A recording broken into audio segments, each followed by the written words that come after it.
Gentleman from 19. Thank you, Mr. Speaker. I just want to make sure everyone had a chance to get everything they needed to off their chest. I know, Mr. Speaker, that technically When we debate, we're not just getting things off our chest. He's attributing motives to... Thank Please continue, gentleman from 19. Thank you, Mr. Speaker. And the good gentleman from 34 is correct. Technically, we are debating House Bill 387. Technically, we are debating whether to appropriate some money to our four-year institutions. Technically, we are debating whether we should further cut, or to use the terms of a microeconomist, make a downward adjustment to the budget, a divestment in our own public institutions. That's what we're debating. What I feel, however, that we're really debating is the question of how scared should we be of social justice and critical race theory. Now, as a black man and someone who is deeply familiar with these concepts and ideas at both a practical level and an academic level, I have been saddened by this conversation. I think it has been disappointing, and I think it's been problematic. Now, those words I just used might seem a little bit bombastic, and I'm not prone to bombast, so let me explain myself. I am a proud Boise State graduate. I'm just going to lay my bias out there for everyone to hear. I went there on the GI Bill. That place provided opportunities I had never seen before in my life.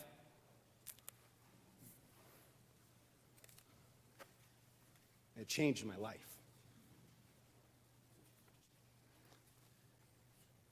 And then, I was the chief academic, excuse me, Mr. Speaker.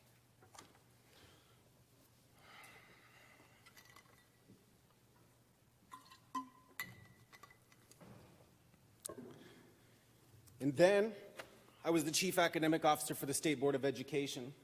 So I have tremendous bias towards all of our public post-secondary institutions who do tremendous work, not just teaching kids, who, by the way, are adults.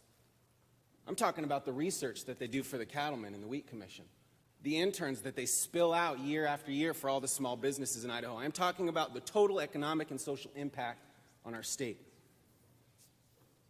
And while they are not perfect institutions, I think we can all agree on that. I think we can all agree we are not a perfect institution. They do absolutely essential work. And I fear, based on my interpretation of the months-long discussion, the thousands of emails, the millions of social media posts, that our appreciation for our public post-secondary institutions is dangerously low. Now, before talking about the claims that I've heard over the last few months as to why we should further divest from our public institutions, I would like to define, rather than describe, social justice and critical race theory. Social justice, friends, is merely the social equivalent of legal justice. That's it. And legal justice is the pursuit of fairness in the eyes of the law.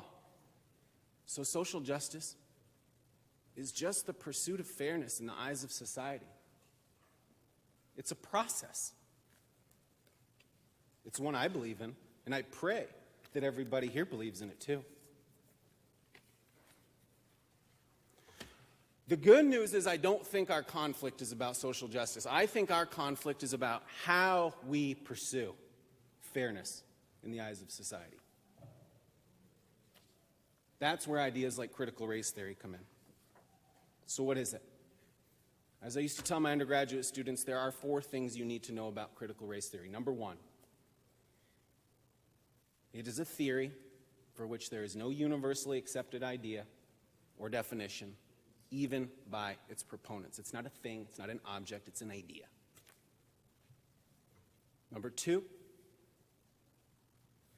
it tries to explain our social situation and to explain the present through a more inclusive and representative version of the past. If you can break it down to a single thing, number 3, this is it. Critical race theory and critical race theorists do believe this single thing, that America's social institutions, our legislatures, our courts, our schools, you name it, they do have, to varying extents, they are embedded to varying extents with some bias towards people of color. I don't think that's controversial. When you look at outcomes, virtually every law and policy that we maintain has a disparate and adverse impact on people of color. Housing, health, education, wealth, income. People of color always come out on the losing end. Always. And I don't think it's unfair to acknowledge it. And perhaps most importantly, number 4, critical race theory does not hold that systemic racism in the United States is irredeemable. It is not. It is fixable. In fact, most critical race theorists argue the opposite, that we can fix it. Critical race theory was born in the legal profession by lawyers who knew that in order for America to achieve its dreams and its ideals, that we had to make improvements to the lawmaking process. It does not judge all of us and subject us to predetermined outcomes. It just acknowledges some realities that are hard for lots of people to acknowledge. Now, there is no doubt that talking about critical race theory can be difficult and uncomfortable for a lot of people, especially people who don't want to or don't have to think about these things. But to argue that it is divisive and shouldn't be taught to adults on our post-secondary campuses seems a little ill-informed and impulsive. And any decision that we make based on critical race theory should be based on the theories themselves, not someone's interpretation of those theories, especially when the people who are interpreting that theory don't like that theory. I like pizza. I don't ask my neighbor who hates pizza what they think of the new pizza shop in town. And if I do, I don't rely solely on their perspective. Now, I've heard repeatedly claimed that critical race theory is divisive. It divides us. But that claim is historically ignorant, and it presupposes unification.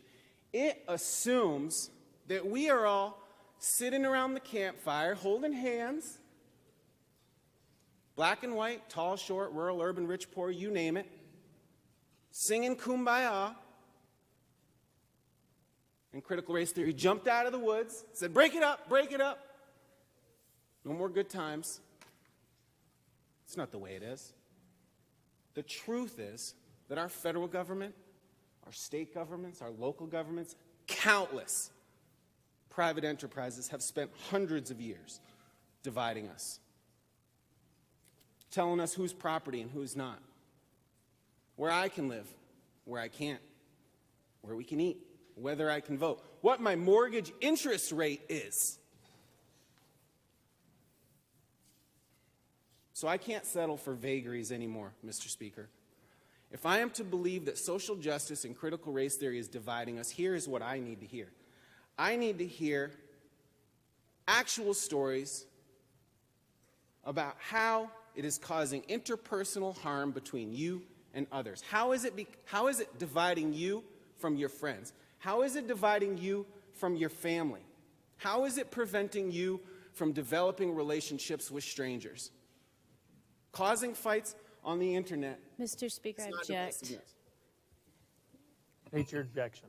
Thank you, Mr. Speaker. Talking about how critical race theory in your families, in your homes, this is not relevant to the bill at hand. We're talking about funding the colleges and how we're going to fund the colleges Your point and is if we're well going taken. to fund the college. The gentleman was going to work his way back to the budget bill before us. Thank you, Mr. Speaker. So let me just summarize that. Social justice is just the pursuit of fairness in the eyes of society, and critical race theory is just an acknowledgement that our social institutions have some bias in them. And if we care, if we are willing to talk to one another and hear, not just listen, but hear, we can fix it.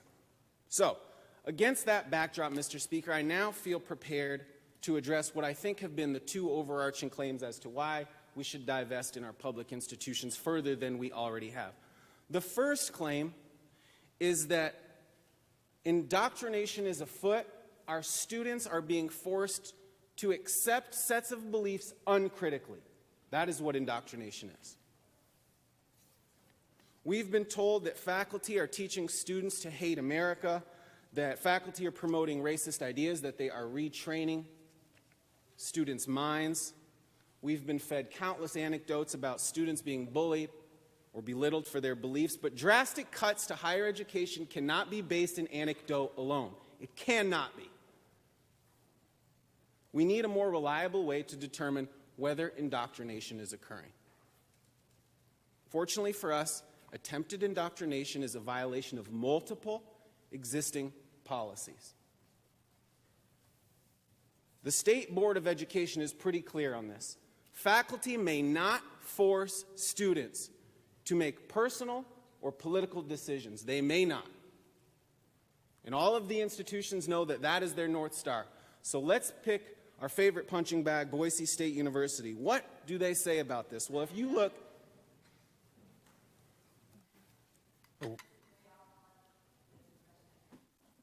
Well, I'm going to rule it was the proponents, was the opponents of the bill that are saying we should vote this down because of these things that are taught. Now, the gentleman stays generally in between the white lines here, but Mr. Speaker, it wasn't about things that were taught. It was about advocacy and promotion. The law says nothing about things that are taught, and no debate was made that way. all right. Okay, the House will be at ease. Take 5.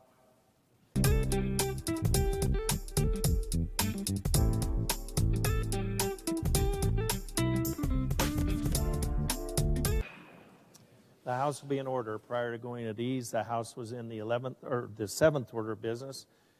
After our suspension, then we were debating House Bill number 387.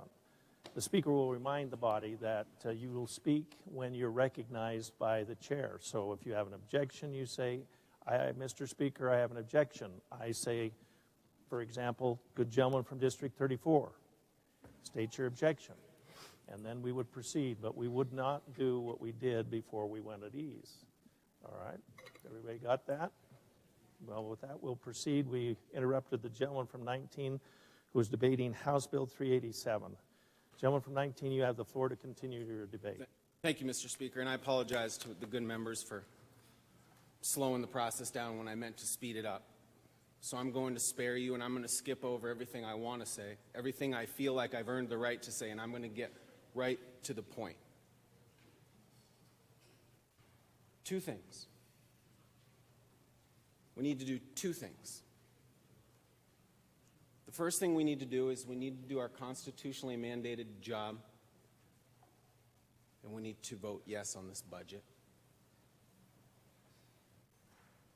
And to be crystal clear, voting yes on this budget does not mean you endorse critical race theory. Voting yes on this budget does not mean you hate Idaho values. What it means is that you believe in due diligence. What it means is that you have a basic respect for the value that our higher ed institutions provide to this state. The second thing we need to do is we need to lower the temperature on this debate. We need to lower the temperature for the sake of our children, who need to know that the adults in the room and their supposed leaders have the ability to constructively navigate difficult, complex, and controversial public policy problems. We need to lower the temperature on this debate for the sake of our business community, because this debate is having an adverse impact on their ability to spin up new businesses, to recruit and retain talent, to grow, to operate. And we need to lower the temperature on this debate for the sake of our public post-secondary institutions. They are doing their absolute best with almost no help from us. And we're asking them to do more every day while giving them less. So if you take nothing else from what I've just said, please know that we are hurting our students, and when we hurt our students, we hurt ourselves. I'm asking, please do what duty and responsibility requires and give this your green light. Thank you, Mr. Speaker. Thank you. Gentleman from 14. Mr. Speaker, we have a couple